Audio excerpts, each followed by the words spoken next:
spokesperson for the presidency, Vincent Magwenya, says that the reason a robbery at President Cyril Ramaphosa's farm was not made public is that it happened on private property and not at a national key point.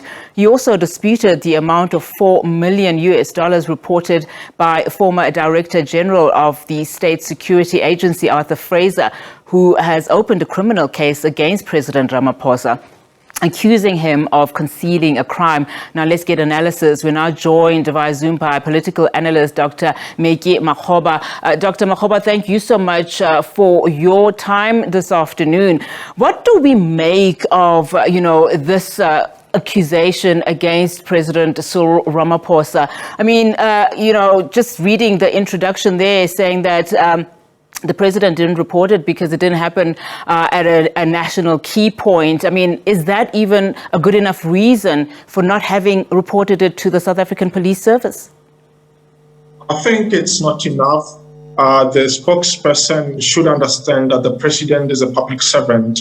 When he's aware of a crime being committed in this country, considering that he's the number one citizen, he needs to report it to the law enforcement agents.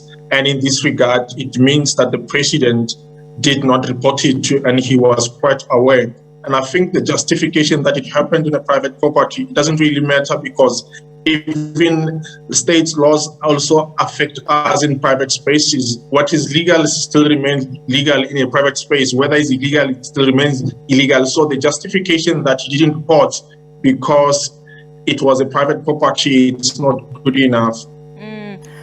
Now, before we even get into the real motive, for opening this case, and as far as Arthur Fraser is concerned, now the president has obviously said that he will be fully compliant, he will be participating.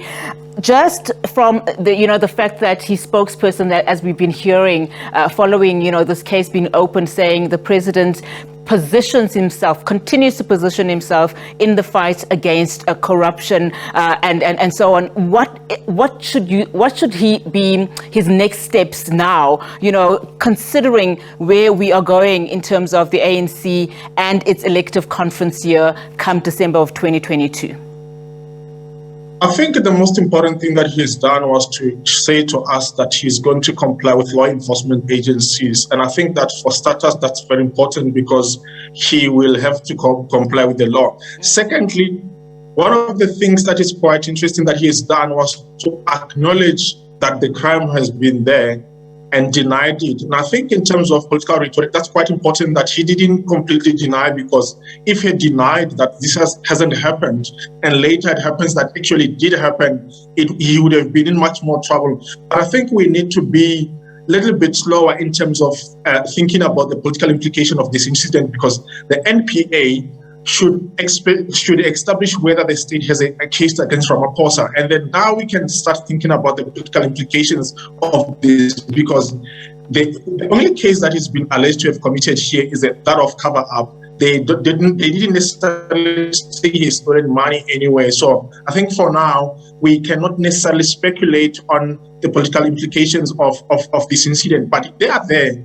But they are only potential for now, because once it's clear and the NPA is able to establish that the president should have reported this case or the crime that it had been committed, and he did not do so, that will definitely have political implications and the outcomes of the upcoming conference. I hear what you're saying about, speculating, etc. But in as far as Arthur Fraser is concerned, why now? I mean, these questions are being asked, and the motive for opening this case at this time is also one that is quite pertinent, don't you think? Yeah, definitely. The case is clearly politically motivated, and it is going to test two things. It's going to test the impartiality of state law enforcement agencies, that they have to do their work without fear or favor, because this involves the president, and if they sure that they serve the South African public, they must proceed and make a move on this case.